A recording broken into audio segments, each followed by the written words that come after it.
오늘 정치권 이슈들은 이상휘 세명대 교수 장현주 변호사와 자세히 짚어보겠습니다. 어서 오십시오. 네, 안녕하십니까. 네, 안녕하십니까.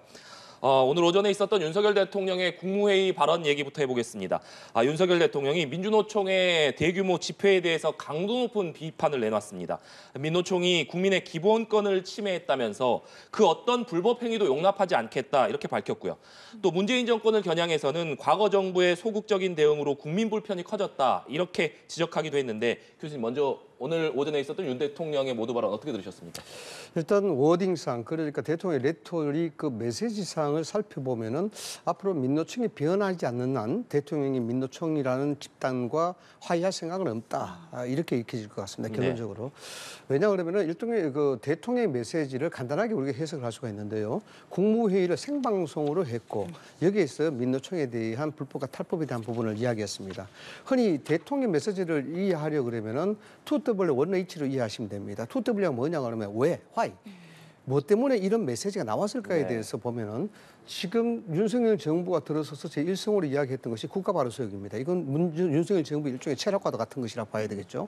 그러한 측면에서 공정한 법질서의 집행, 그리고 질서 발효 세우기, 그리고 어떤 집단 이기주의 세대, 기득권 세력의 정치화, 권력화 이런 것들을 방지하겠다 해서 지난해부터 민노총에 대한 탄압박을 시작했고 여기에 대해서 문제점 제기하고 있고 여기에서 불법에 대한 부분을 단호하게 대처하고 있습니다. 네. 그런 상황에서 1박 2일에 대한 부분들이 투쟁이 결국 국민들에게 상당한 불편을 안겨줬고 이런 것이 가만히 윤석열 정부 입장으로 생각해 보면은 집단 이기주의 형태와 권력주의 형태에 의해서 국민들에게 자칫 투영될 수 우려가 있고 또 이런 것이 집단적 저항으로 그대로 좌시하게 되면은 걷잡을 수 없는 상황으로 다시 몰아갈 수 있다. 그렇게 볼 수가 있겠죠. 네. 그래서 두 번째, 그러면 뭐 때문에? 어떻게 해야 되냐. 이 핵심적 본질을 이제 이해를 하기 위해서 이렇게 국무회의를 통해서 이야기를 하는 것입니다. 결국 공권력의 위기니까 이 부분을 확인시켜야 되겠다는 어떤 필요성이 대두가 되었고 그래서 어떻게 할 것인가. 그것은 이게 정책 그리고 제도에 대한 국정 업무의 중요성을 강조하기 위해서는 가장 좋은 프로그램이 국무회의를 통해서 이야기하는 것이 좋다. 국무회의 자체에 올렸다는 것은 이 문제 자체를 그 사안의 중대성이 굉장히 크다라고 이제 해석을 할 수가 있습니다. 그렇기 때문에 윤석열 대통령이 국무회의에서 이 민노총에 대한 부분들을 아주 강력하게 법 집행에 대한 그리고 정치화되고 권력화되는 이 부분들이 단호하게 대처하겠다. 이런 부분들을 국민들한테 이야기한 것이 아니냐 이렇게 봅니다. 네, 공권력의 위기를 말씀해 주셨는데 실제 윤석열 대통령이 오늘 모두 발언에서 직무를 충실하게 이행한 공직자들이 불이익을 받는 일이 없도록 국가가 보호할 것이다. 그렇기 때문에 관계기관에 엄정하게 법 집행을 해달라 이렇게 당부하기도 했습니다. 그렇습니다. 윤석열 대통령이 취임하시고 계속해서 강조해 오셨던 것이 법치주의라는 부분이었는데요. 당연히 어떤 조직이나 집단이라도 불법 행위가 있다라고 한다면 용납될 수 없으면 당연한 것일 것입니다. 그렇기 때문에 대통령께서도 민주노총이든 노동단체에 대해서도 법치주의의 일환으로서 불법 행위를 엄단하겠다라는 말씀에 대해서는 저도 원론적으로 동의합니다. 다만 이제 대통령께서 저런 강한 발언을 하시다 보니까 이제 일각에서는 좀 노동계에게는 반노동으로 비춰질 수 있다라는 점을 항상 우려되는 지점입니다. 그렇게 된다면 노동 계층과 관련돼서 특히 이제 노조와 관련해서는 대화의 대상 또는 협치의 대상이 아니라 단죄하고 또 뭔가 이렇게 바로잡아야 할 대상으로 바라보고 계신다라고 한다면 사실 노동계 입장에서도 이런 부분들이 좀 불편할 수밖에 없는 측면이 있습니다. 그렇기 때문에 지금 노동계가 갖고 있는 여러 가지 문제점들이 있는데 그 원인이 과연 민주노총이나 이런 노조에게만 그 원인을 찾을 것이냐 또는 이 사회 부조리적인 부분 그리고 사업주에게도 분명히 뭔가 책임이 있을 텐데 그런 부분보다는 지금 어떤 노조의 어떤 불법 행위만을 강조하고 있는 부분들은 좀 반노동이냐 이런 기조에서는 좀 우려되는 시각이 분명히 있는 것으로 보입니다. 그리고 이제 대통령께서 이제 가끔 전 정부에 대한 말씀을 하시는데 물론 전 정부에서 잘못된 것은 바르게 고치고 시정해 나가야겠지만 문제는 이제 취임하신 지 1년이 지나셨다는 겁니다. 그렇기 때문에 국민들이 듣고 싶은 메시지는 지금 이 정부가 무엇을 잘하고 있고 앞으로 어떤 기조로 잘하겠다 이런 것이지 전 정부가 어떤 것을 못했고 이것을 바로잡겠다라는 이야기는 사실 1년간 충분히 하신 것 같다라는 생각이 듭니다. 네. 이렇게 좀 보시면 될 것 같습니다. 우리 장현주 변호사님이 이야기하신 부분도 충분히 이해가 되는데요. 지난 1박 2일의 투쟁은 사실상 악취와 소란과 무분별한 어떤 불법과 탈법, 질서의 무질서 이런 것들입니다. 이것이 우리가 흔히 이야기하는 노동자의 권익이라든가 여기에 대한 복지라든가 인권 이런 부분들을 사실상 송두리째 포기한 듯한 그런 모습을 보였단 말이죠. 제가 왜 이런 말씀을 드리냐 그러면은 일단 노동계를 반대적 어떤 입장에서 그렇게 윤석열 대통령이 보고 있지 않느냐. 뭔가 설득과 화해 대상으로 봐야 되지 않느냐. 이렇게 봐야 되는데 과연 우리가 노동계에 대한 지금 자리하고 있는 행동들, 그리고 행위들 이런 것들을 설득과 화해 대상으로 봐야 될 것이냐 아니면 법 집행의 대상으로 봐야 될 것이냐. 이런 어떤 인계점에서 사회적 인계치가 넘어졌지 않느냐라는 생각이 듭니다. 왜냐하면요. 원론적이고 본질적인 말씀이 될 것 같습니다만 지난 70년대, 80년대를 관통하면서 우리가 산업화 선진국으로 들어가는 데 있어서 노동계 희생을 사실상 좌시할 수 없습니다. 노동계 희생이 있기 때문에 산업 발전이 됐겠죠. 네. 그 부분을 우리가 송두리째 무시하자는 것이 아니고 그러나 90년대 넘었으면서부터 시작해서 민주주의 물결에 따라서 이 부분에 대해서 사용자, 노동자 간의 균형적 위치가 됐습니다만 이것이 과도하게 된 것은 사실이죠. 여기에 권력화됐고 집단 이기주화됐고 하나의 귀족화됐고 이런 것도 2000년 넘어서부터 시작해서 아주 심화됐기 때문에 이런 것들은 화해와 설득의 대상이 아니라 이미 정치화돼 버렸기 때문에 과연 이것을 대통령이 설득을 시킨다 해서 설득이 될까라는 부분입니다. 설득이라는 것은 상호 기브앤테이크를 전제로 하는 겁니다. 그럼 무엇을 내줘야 될 것인가에 대해서는 민주노총에 대한 부분들은 아직까지도 여기에 대한 많은 논란이 있습니다. 네. 더군다나 아시다시피 언론으로서는 이미 민주노총이 국가보안법 위반이다, 간첩이다 등등의 어떤 격정적 표현까지도 대두될 정도로 여기에 대해서 본질적 순수한 노동성에 대해서 훼손이 되고 있는 게 사실입니다. 그렇다 그러면 노동계가 정부에 대한 탓하는 것도 중요합니다만 좋습니다만 노동계가 이제는 노동시장에 대한 패러다임을 전환할 때가 된 겁니다. 과연 노동의 순수성을 어디에 봐야 될 것이냐 우리가 정치 집단화되어 있냐 아니면 권력화되어 있느냐라는 것을 본질적으로 반성하고 성찰하고 여기에 대해서 대중들 즉 국민들에게 소구하는 그런 노력들이 먼저 우선이 돼야 된다 이런 말씀을 좀 드리고 싶습니다. 네, 알겠습니다. 이와 관련해서 정부 여당이 심야 집회와 시위를 금지하는 집시법 개정을 추진하고 있습니다. 오전 0시부터 6시까지는 집회를 금지하는 내용을 핵심으로 하고 있는데 여기에 대해서 민주당은 논의할 가치조차 없다 이런 반응이기 때문에 사실상 이 법안의 처리 여부를 놓고서도 관심이 쏠리거든요. 어떻게 전망하십니까? 그렇습니다. 일단 정부 여당이 제기하는 부분 같은 경우에는 이제 야간에 하는 집회 시위에 대해서 특히 이제 0시부터 6시까지를 이제 시간을 정해서 일률적으로 금지하는 안을 지금 좀 네. 추진하겠다 뭐 이런 취지로 읽힙니다. 물론 이제 민주당 입장에서는 이제 집회와 시위의 자유를 좀 제한하는 부분이 있기 때문에 이 부분은 좀 어렵다라는 반응인데요. 당연히 이 부분이 국회에 발의가 된다면 국회 내에서 또 여러 가지 논의가 있을 것으로 예상은 됩니다. 다만 문제는 우리 헌법상에는 집회에 대해서는 허가제를 명시적으로 금지를 하고 있습니다. 결국 집회와 시위는 조금 다르게 구별해서 봐야 될 텐데요. 그렇기 때문에 2009년도와 2014년도에 헌법재판소의 결정을 보더라도 집회와 그리고 시위에 대해서는 좀 다르게 그 판시한 것을 살펴볼 수가 있습니다. 그렇기 때문에 지금 집회뿐만 아니라 시위까지도 일률적으로 시간을 제한해서 금지하는 법은 사실상 위헌 소지가 있어 보이긴 하기 때문에 이 부분이 앞으로 국회에서 논의가 된다라고 한다면 일률적으로 시간을 정해서 뭐 금지한다 이런 것보다는 뭐 소음 기준을 정한다든지 뭐 여러 가지 법률적인 조건을 따라서도 얼마든지 그런 금지라든지 뭐 제한이라든지 이런 부분을 할 수 있기 때문에요. 지금 일단 정부 여당이 내놓은 방안 같은 경우에는 일단 지금 상황에서는 위헌 소지가 있다라는 생각이 듭니다. 네. 저도 뭐 장현주 변호사님의 생각에 뭐 동감하는 부분이 상당히 많습니다. 왜냐 그러면은 우리가 시민의 입장에서 이건 좀 생각을 해봐야 될 것 같아요. 법이라는 것은 특정 집단을 위한 법은 아니지 않습니까? 그래서 가장 좋은 국가는 문화로 다스리는 국가가 제일 좋고 법은 마지막 노선이 돼야 된다라는 그런 게 제 개인적인 생각인데 억울함과 부당함에 대해서 새벽과 저녁이 뭐 따로 있을 수가 없지 않습니까? 그렇기 때문에 새벽에 그 집회를 금지한다. 이 부분들은 상당히 정형화되고 규칙적으로 해결화되는 어떤 조치가 아닌가 이렇게 봅니다. 일단 민주노총이라든가 각계 지금 노동단체들이 길거리 시위를 하고 여기에 대해서 정부에 대해서 저항을 하고 있고 여러 가지 사회적 기본 질서를 문란케 하는 이런 행동들이 나타나고 있는 이런 부분들은 실질적으로 굳이 이런 법을 집행하지 않더라도 문화로 충분히 길들여질 수 있는 그런 부분들이 저는 왔다고 봅니다. 그래서 섣불리 정부가 이것을 때는 이때다 싶어서 뭔가 법으로 단죄를 하고 법으로 구속을 한다 그러면 오히려 여기에 대해서 좋지 않은 역효과가 나지 않나라는 그런 생각이 됩니다.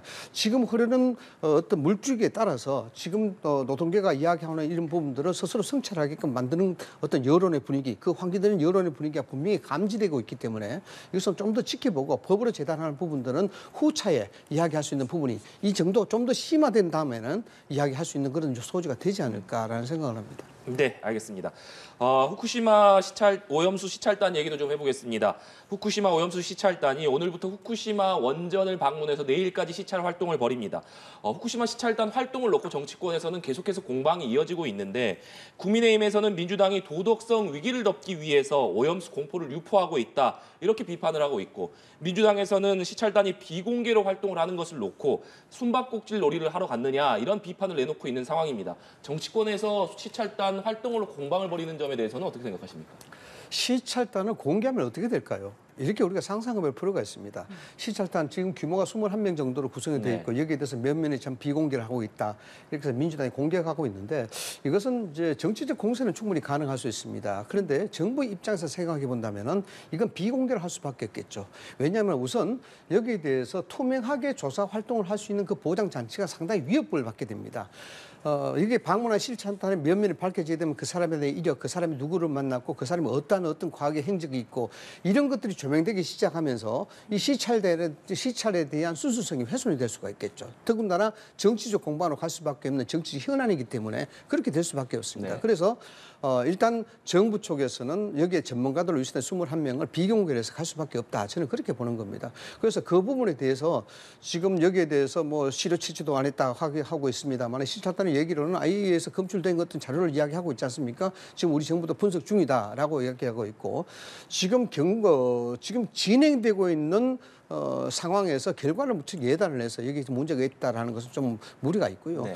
여기 보면은 뭐 민주당뿐만 아니라 일부 세력들이 실질적으로 이 부분에 대해서 면죄부를 주는 것이 아니냐 여기에 돼 있고 상당히 좀 논란을 많이 하고 있는데 뭐 이런 부분들은 좀 지나치게 좀 선동적이다라는 그런 생각이 좀 들 것 같아요. 예를 들어서 이런 거죠. 뭐 일부 유튜브들이 이야기하는 대로 오염수가 문제 없으면 일본에서 뭐 육지에 갖다 버리면 되지 왜 굳이 바다에 버리느냐 이런 것은 사실상 어떤 뭐 기본적인 어떤 개념 자체를 이해하지 못하는 논란의 확산이거든요. 논란의 확대고 국정이라는 것과 일본의 경우 한국의 경우 다르지 않습니다. 국정에 있어서는 상당히 여기에 복잡한 이해적 관계가 들어가 있고 이 부분에 대해서는 되도록이면 오염수에 대한 부분이긴 하나 이 오염수에 대한 어떤 처리 과정과 여기에 대한 협의 과정 자체가 또 다른 정치로 오염되지 않기 위해서 양국이 서로 지금 상당한 신경전을 벌이고 있다. 이렇게 보시면 좀 될 것 같아요. 네, 변호사님. 사실 뭐 교수님께서도 말씀을 잘 해주셨지만 뭐 후쿠시마 오염수 관련돼서는 사실 이 문제가 정쟁화가 된다는 것 자체가 저는 참 안타까운 지점이라 생각이 듭니다. 국민의 생명 안전과 관련된 문제이기 때문에 이것에 있어서 여야가 있을 수 없고 정치 진영이 사실 있을 수 없는 것이거든요. 그렇기 때문에 여야가 더 협력을 해서 이런 부분을 어떻게 하면 국민의 안전을 지킬 수 있을 것인가를 지금 머리를 맞대고 논의를 해야 되는 상황인데 사실 현실 상황은 그렇지 못한 것 같습니다. 국민의힘에서도 민주당이 여러 가지 위기를 돌파하기 위해 이 문제를 더 부각시키는 것이 아니냐라는 어떤 정치 공세를 펼치고 있는데요. 사실 민주당이 여러 가지 위기가 있다라고 하는데 그것을 후쿠시마 오염수에 대한 문제 제기를 하는 것으로 그 위기가 덮어질 수나 있는 문제겠습니까? 우리 국민들이 예전처럼 그렇게 어떻게 보면 쉽게 생각하지 않으시고요. 다 모든 것을 따지시는 분들이기 때문에 이번 시찰단 문제라든지 그리고 민주당의 위기라든지 이런 부분들도 다 구별해서 판단하실 거라고 생각이 듭니다. 그렇기 때문에 이 부분을 정치화해서 또는 정쟁화해서 살펴볼 것은 전혀 아닌 것 같고요. 야당의 입장에서는 국민들께서 갖고 계시는 한 점의 의혹이라고 있다라고 한다면 야당이 대신해서 그것을 정부에게 물어보고 정부에게 따질 그럴 책임이 있고 책무가 있는 것이 야당의 역할이라고 생각이 듭니다. 그렇기 때문에 후쿠시마 오염수에 대한 시찰단이 어떤 활동을 하고 있는지에 대해서 좀 더 투명하게 알고 싶은 것도 국민의 입장에서 당연한 것입니다. 물론 정부가 공개하지 못하는 부분이 있다는 것도 일정 부분은 이해는 되지만 지금보다는 좀 더 투명한 형식으로 국민들께 공개해 나갈 때 국민들께서도 신뢰를 주실 수 있는 것이고 그리고 정부에서 결국에는 이 문제에 대해서 국민의 신뢰를 얻지 못한다라고 한다면 결국 이런 정치적인 모든 책임과 심판은 정부가 받게 되는 것이기 때문에요. 정부로서는 더욱더 책임감을 갖고 투명하고 객관적이고 과학적인 근거를 공개해 주시기를 요청드리겠습니다. 이 부분에 있어서는 정부 여당이 부담을 가질 수밖에 없습니다. 지금 현재서는 아무런 문제가 없다라고 이야기를 할 수 있겠지만 행여나 또 혹시나 뭐 10년 후에 20년 후에 이 부분에 대한 문제가 있다 그러면은 이 정부 자체가 고스란히 그 책임을 떠안을 수밖에 없는 그런 아주 중대한 그런 상황에 있는 문제라고 봅니다. 그래서 그만큼 정부 여당이 또 정부 측에서 이 부분에 대해서 신경을 쓰지 않을 수밖에 없는 것이고요. 지난 한일 정상회담에서도 윤석열 대통령이 이 부분에 대해서 확실하게 입장을 이야기했던 부분이 언론을 통해서 나타났고 또 하나 짚어볼 것은 상식적인 선에서 짚어볼 필요가 있는데 뭐냐 그러면은 시찰단이 21명으로 구성이 되는데 시찰단 몇 명 자체가 어떤지도 저도 잘 모르겠습니다. 그러나 시찰단의 입장으로서는 엄청난 사명감과 부담감을 갖고 있다고 봐야 됩니다. 왜냐 그러면 지금 가서 자기네들이 쓰는 보고서 자체가 상당한 영향을 준다라고 가정을 한다 그러면은 이것이 앞서 말씀을 드린 대로 10년, 20년 된 문제가 생겼다 그러면 이 사람들은 개인적 명예를 물론이고 상당히 국가에 대한 큰 빚을 지는 그런 역할이 되기 때문에 시찰단이 뭔가 정치적 행위로 인해서 여기에 뭔가 좀 희미하게 하지 않겠느냐 이런 어떤 생각은 뭐 옛날 같으면은 좀 가질 수 있다 이렇게 뭐 볼 수는 있겠습니다만 지금 시대에서는 그렇게 정치적으로 좌우된다 이지는 않을 것 같다라는 생각을 해봅니다. 네, 알겠습니다. 한편 오늘 김해 봉화마을에서는 노무현 전 대통령 서거 14주기 추도식이 있었습니다. 여야 지도부가 대거 참석해서 노무현 정신 계승을 다짐을 했는데 먼저 국민의힘 김기현 대표는 고 김영삼 전 대통령의 생가를 찾았고 이어서 추도식에 참석을 했습니다. 김기현 대표가 같은 날 보수와 진보의 두 전직 대통령을 기리는 일정을 함께 소화를 했는데 교수님 어떤 의도라고 봐야겠습니까? 일단 김기현 대표도 뭐 언론 쪽에 이야기하기로 통합적 부분으로 이야기를 한 것 같습니다. 네. 통합적 부분을 이야기한 것 같은데 전체적인 범여권의 입장과 범야권의 입장은 조금 같으면서도 다른 부분이 좀 없지 않아 있는 것 같습니다. 민주당의 입장으로서도 노무현 대통령의 14주기 자체가 굉장히 중요한 임팩트로 다가올 수가 있죠. 뭐냐 그러면은 지금 현재 국민의힘과는 결이 좀 다릅니다만은 통합에 대한 가치가 굉장히 중요하게 떠오를 때입니다. 더군다나 이게 팬데믹에 대한 부분들이 좀 너무 좀 강하게 비판을 받고 있는 입장에서 노무현 쪽의 지지를 다시 한번 결속시키는 것이 당내 통합에 굉장히 중요한 그런 잣도를 이야기하는 것이고 또 민주당의 어떤 소위 말해서 정체성 아이덴티티에도 상당히 영향을 줄 수 있는 그런 통합적 길로 봐야 되고 국민의힘 쪽에서도 일종의 노무현 지지 쪽, 노무현 정부 쪽과의 어떤 통합에 대한 부분 이것도 굉장히 중요하죠. 그러나 결이 좀 다르다고 이야기하는 부분이 실질적으로 윤석열 대통령은 노무현 전 대통령과의 관계에 있어서 개인적인 생각입니다만은 싫다 좋다 이런 표현보다는 뭔가 좀 상당히 안타깝고 애정적 관계가 있지 않느냐 그런 생각을 해봅니다. 뭐냐 그러면은 2022년 2월 달인가요? 제주도 강정마을 갔을 때 국익을 고려한 고뇌찬 결단이었다. 지지자들이 그렇게 반대하면서도 불구하고 이건 굉장히 국익을 위한 그런 결단이었다. 이 부분에 대해서 상당히 좀 굉장히 강하게 강조를 했던 그런 부분이 있습니다. 그런 것을 봤을 때 지금 일련의 어떤 정책적 결정 기준 이런 것들을 봤을 때 윤석열 대통령 입장에서는 고뇌찬 국익의 결정 이런 것들과 다시 패턴을 같이 연관시켜서 해석을 할 수가 있는 부분이고요. 재밌는 것은 뭐 저는 그 당시에 윤석열 대통령 후보 당시에 비서실의 기획실장을 맡았습니다만은 2022년 1월 달 경우에 그 당시 뭐 기억을 하실지 모르겠습니다만은 김건희 영부인의 녹취록 사건에 터져서 상당히 위기가 있었던 그런 국면이 있습니다. 그 당시에 녹취록 일부분에 노무현 대통령의 영화를 보면서 윤석열 대통령이 많이 울었다라는 그런 녹취가 나왔었죠. 사실상 저희들은 그 후보 캠페인을 총괄하는 입장에서는 상당히 우려를 했었는데 이게 하이리스크 하이리턴으로 돌아왔어요. 심각한 우려가 심각한 도움으로 돌아왔습니다. 이 부분이. 그런 측면에서 노무현 대통령이 가지고 있는 탈권위적 정치 그리고 국민 눈높이에 권력 내려놓기 이런 부분들은 윤석열 대통령에 있어서도 그런 아이덴티티와 같다고는 볼 수는 없으나 상당히 동조하고 연대할 수 있는 그런 분위기가 있다 이렇게 봅니다. 그런 측면에서 김기현 대표의 봉화마을 물론 해마다 지금 계속해서 참석하고 있습니다만은 상당히 그 메시지가 강렬한 통합적 행보도 이렇게 좀 읽혀지는 부분이 있습니다. 네. 민주당은 전당대회 돈봉투 의혹에 이어서 김남국 의원의 코인 논란까지 터지면서 이 지지율이 많이 좀 떨어진 상황인데 지도부가 지난 광주 5.18 민주화운동 기념식에 이어서 오늘 추도식에도 총 출동하면서 이 내부 결속을 꾀하는 것 아니냐 이런 해석들도 나오더라고요. 이 부분은 어떻게 보십니까? 뭐 그런 분석도 타당하다고 보입니다. 일단 당이 뭐 여러 가지로 위기 상황인 것은 분명해 보이는데요. 이럴 때일수록 지도부가 본인들의 어떤 리더십을 공고히 하고 그 리더십을 토대로 해서 당을 개혁해 나가는 모습을 보여줘야만 결국 그것만이 돌파구다라는 부분들은 분명히 문제의식이 있습니다.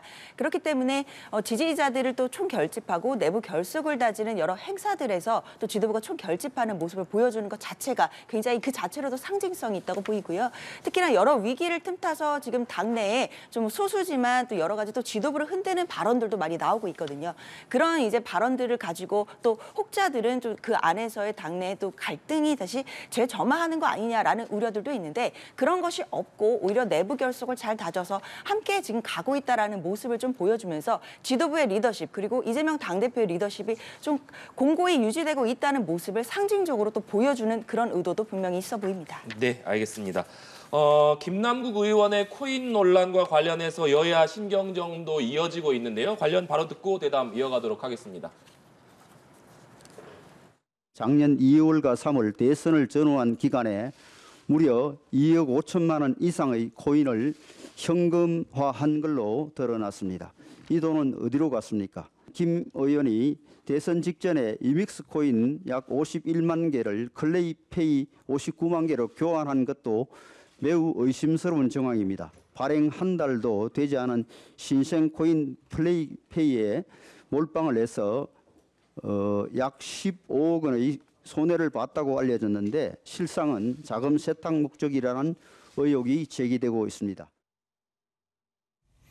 그런 허무맹랑한 얘기라고 저는 생각합니다. 허무맹랑하다. 네. 아니, 처음에 김남국이 코인 문제를 얘기할 때 예. 대선 자금 인출 이걸로 언론이 의혹 제기를 하지 않았습니까? 예. 지금 그런 언론이 있습니까? 사사그러졌죠. 김남국 의원이 불법이냐 아니냐. 검찰 수사는 불법 일대 수사하는 거고 청렴과 예. 품위 유지를 했느냐 안 했느냐. 이거는 윤리 도덕적인 문제잖아요. 그렇죠, 그렇죠. 그것은 이제 윤리에 지금 제소가 됐지 않습니까? 예. 거기서 따질 문제이고. 네, 들으신 대로 국민의힘 윤재욱 원내대표는 김남국 의원이 대선 전후 기간에 2억 5천만 원 이상의 코인을 현금화한 것으로 드러났다. 이렇게 주장을 하면서 대선 기간 자금 세탁 의혹을 거듭해서 제기하고 있습니다. 그러자 민주당 정청래 최고위원은 이것이 허무맹랑한 이야기다. 불법 여부는 검찰이 수사할 것이다. 이렇게 반박을 했는데 이 부분은 어떻게 보고 계십니까?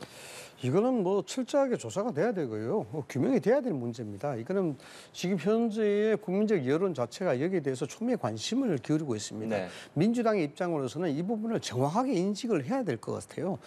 제가 만약에 민주당에 있는 어떤 뭐 전략적 참모라 그러면은 이 부분에 있어서는 고르디우스 매듭처럼 딱 끊고 가야 될 필요가 저는 있다고 봅니다.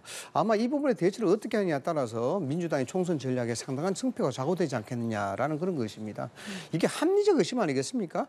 김남국 의원에 대한 개인적인 어떤 행보 그리고 정치적 행보를 보면은 전부 이재명 대표와 맞닿아 있습니다. 그렇기 때문에 당연히 이 얘기가 나오는 것이죠. 그리고 재산 형성 과정도 사실상 재산 신고 4번이나 했는데 해마다 계속 늘어났어요. 늘어났고 문제는 2022년 2월 딱 대선 임박해서 그 현금 했는데 그 현금에 대한 사임 출처를 이야기하라. 이거 아니겠습니까? 김남국 의원이 소위 이재명 측근이 아니라 그러면 이 얘기가 안 나오겠죠. 그리고 그 시기 자체가 대선 시기가 아니라 그러면은 이 얘기가 안 나오겠죠. 코인이라는 이 부분들이 투기성이 강하고 자금 은닉성이 강하고 여기에 대해서 불법을 할 수 있는 자금 성격이 강하다 그러면은 이런 얘기 안 나오겠죠. 그러나 코인이 이미 당국에서도 규율을 하지 못할 만큼 투기성이 있고 여기에 법과 제도가 따라가지 않았습니다. 그렇기 때문에 장려하지 않았는 것이죠. 정부가 규율하지 않았다는 것은 문제가 있기 때문에 규율하지 않은 건 아니겠습니까? 그런 것들을 입법권을 가진 그런 것을 규율해야 될 국회의원이 이것을 사고 판매, 매매 행위를 했단 말이죠. 그것도 언제? 가장 정치적으로 민감한 대선 시기에 했단 말입니다. 누가 했느냐? 이재명 대표의 가장 측근이 김남국 의원이 했단 말이죠. 이건 정치적으로 이야기하지 않다 하더라도 상식적인 수준에서 보면 의심할 수밖에 없는 합리적인 이야기다. 그렇기 때문에 지금 뭐 김남국 의원에 대한 행방 자체가 묘연하다고 뭐 이야기가 나오고 있습니다만은 이거는 김남국 의원이 자신 있게 소명을 해줘야 되는 부분입니다. 자신 있게 소명해버리면 끝날 일을 이거 자꾸 정치적으로 쟁점화시키고 자꾸 부풀리게 한다 그러면은 이 민주당에 상당한 이런 장애가 되고 부담이 될 수밖에 없는 부분이에요. 그리고 지금 여당에서 윤석 대표라다 이런 이야기하는 것은 당연하게 이야기할 수밖에 있죠. 이거는 정치 정점하고 정치 공방을 벌이는 것이 아니라 국민적 의원을 해석하기 위해서 어쩌면은 민주당에게는요 울고 싶을 때 뺨 맞는 기분이에요. 빨리 해명을 해야 되는 겁니다. 네, 국민적 의혹 해소를 위한 정당한 문제 제기고 또 김남국 의원이 하루 빨리 소명을 좀 해줘야 된다 이런 말씀이시거든요. 김남국 의원의 해명이 그동안 참 많이 부족했던 부분에 대해서는 저도 개인적으로 안타깝게 생각을 합니다. 특히 본인이 갖고 있었던 그 가상자산에 대해서 자금 출처라든지 그리고 언제 매입했는지 언제 팔았는지 이런 부분들만 소상히 해명을 했더라면 의혹 초기에 국민들께서도 어느 정도 이해를 해주실 수 있는 지점이 있었을 텐데 사실 해명 자체가 좀 불완전하고 그리고 그 해명을 토대로 해서 또 다른 의혹이 확산되는 지금 그런 국면에 있었습니다. 그렇기 때문에 뭐 해명이 지금은 굉장히 늦고 그리고 해명이 부족했다는 점은 참 안타까운 지점인 것 같고요. 일단 이 사건 같은 경우에는 FIU에서 이상거래를 포착을 하고 검찰에 수사를 통보했다라는 부분이 가장 큰 문제가 됩니다. 그렇기 때문에 검찰로서도 범죄 혐의점을 지금 보고 있는 건데요. 뭐 정치자금법이라든지 그리고 이제 범죄수익 은닉이라든지 조세 포탈이라든지 이제 이런 부분을 가지고 혐의점을 삼고 지금 강제 수사에 돌입한 것으로 알고 있습니다. 다만 지금까지로서는 뭐 이재명 대표의 대선 자금으로 이 코인들이 쓰였다라는 것과 관련해서는 객관적인 근거가 명확하다고 보기는 어렵거든요. 그렇기 때문에 사실 저는 대선 자금까지 이 얘기의 어떤 전선을 확대하는 것은 국민의힘의 정치 공세라고 생각이 들고요. 일단 지금 상황으로서는 검찰이 지금 관련 혐의들에 대해서 수사를 하고 있기 때문에 수사 과정을 보고 확인되는 내용을 가지고 이야기를 해도 늦지 않을 것 같습니다. 네. 한편 민주당 내부에서 강성 팬덤 지지층을 놓고 친명계와 비명계 간 의견이 계속해서 엇갈려 왔습니다. 이런 상황 속에서 김남국 의원 사건이 터진 이후에 일부 강성 팬덤층이 이 김남국 의원을 비판했던 청년 정치인들을 대상으로 이른바 좌표 찍기에 나섰는데 민주당이 비명계 의원들을 향해서 악의적인 문자 폭탄을 보낸 강성 당원에 대해서 당적을 박탈하고 강제 출당하는 조치를 취하기로 했습니다. 민주당이 이 같은 조치를 취한 배경, 의도 어떻게 좀 봐야겠습니까? 사실 당에서 당원들이 많이 계시니까요. 다 의견이 다를 수 있고 네. 서로 각자의 이야기를 할 수 있는 건 분명한데 이재명 대표도 그동안도 계속 입장을 밝혔지만 다른 의견을 이야기하는 것에서 넘어가서 서로에 대해서 공격을 하고 혐오성 발언을 하고 이런 부분, 악의적인 문자를 보내고 이런 부분들은 반드시 근절돼야 된다고 대표도 그리고 지도부도 강조한 바가 있습니다. 네. 그런데도 그 부분들이 지금 근절되지 않고 있기 때문에 어쩔 수 없이 당원에 대해서 지금 좀 중징계 이상의 지금 징계들이 나오는 그런 모습들을 지금 볼 수밖에 없는 상황인데요. 뭐 당대표가 이런 공격성 발언들, 혐오성 댓글 하지 말아야 된다라고 이야기를 했기 때문에 그 기조에서 나오는 일련의 과정이라고 생각이 듭니다.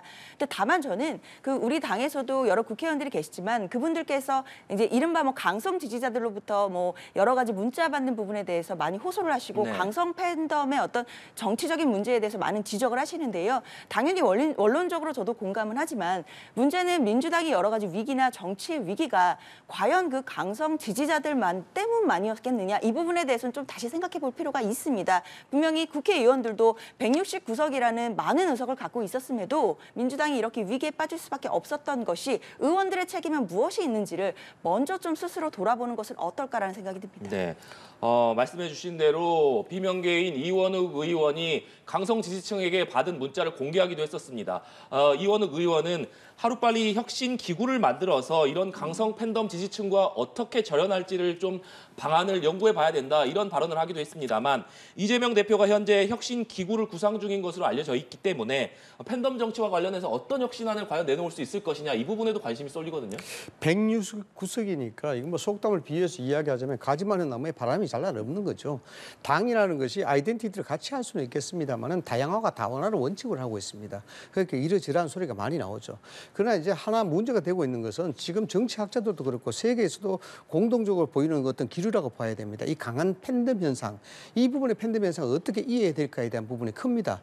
이것은 가끔씩 제가 뭐 어떤 토론에서 이야기를 합니다만은 이건 일종의 훌리건 현상으로 봐야 되는 것이죠. 축구 난동과도 같은 형태다.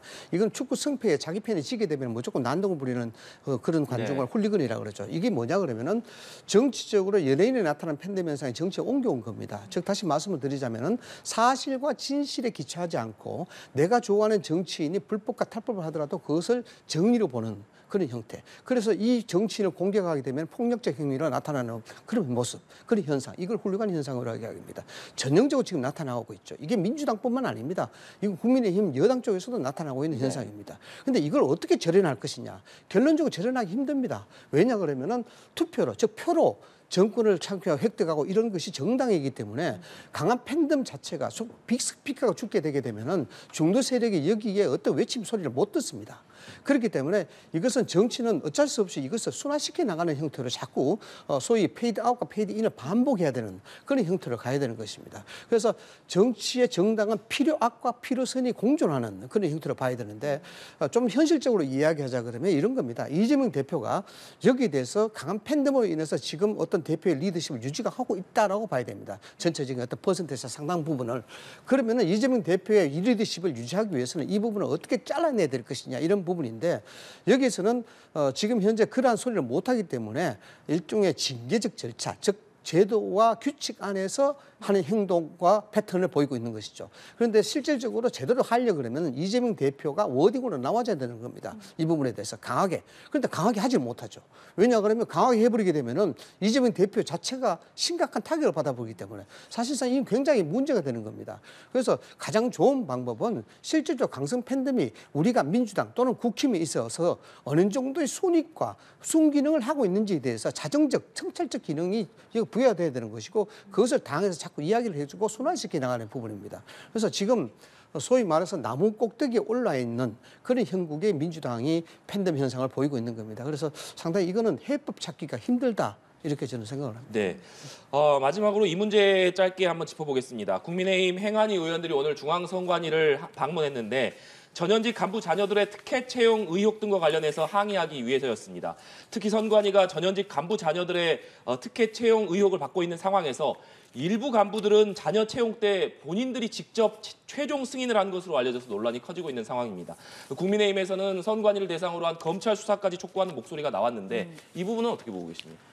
사실 뭐 진영을 떠나서요. 네. 여야 할 것 없이 참 잊을만 하면 이런 특혜 채용 의혹이 나온다는 것 자체는 우리 또 청년층이 또 좌절할 수밖에 없는 지점인 것 같습니다. 당연히 큰 문제이고요. 이 부분과 관련해서 뭐 감사원 감사 얘기가 나오고 네. 있는데 그게 잘 이루어지지 않는다라고 한다면 당연히 검찰 수사 필요한 것 같고요. 문제가 되는 부분들은 반드시 사실의 진상을 규명을 해서 뭐 책임질 사람들이 있으면 책임을 져야 된다고 생각을 합니다. 네, 교수님.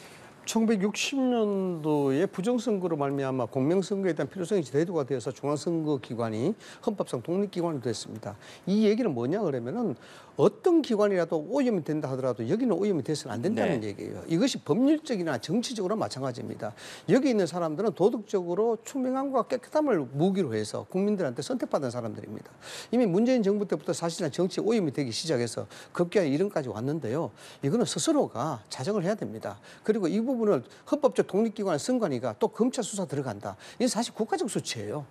왜냐하면 선거라는 자체가 아까도 훌륭한 현상을 이야기했습니다마는 정치학자들은요 이런 팬덤 현상이 계속되게 되면은 투표라는 행위 자체가 무의미하다는 이야기까지 하고 있어요. 그래서 중앙선거위가 투표에 대한 감독기관이고 그 관리하는 기관인데 선거의 목적 자체가 정의구현입니다. 그런데 이런 식으로 개인적 비리에 오염이 돼버리기 시작하면은 선거 자체가 오해받기 쉽고 네. 여기에 불신하게 됩니다. 그럼 민주주의 자체가 위기죠. 네. 알겠습니다. 오늘 두 분 말씀은 여기까지 듣도록 하겠습니다. 지금까지 이상희 세명대 교수 장현주 변호사와 얘기 나눠봤습니다. 오늘 말씀 고맙습니다. 감사합니다.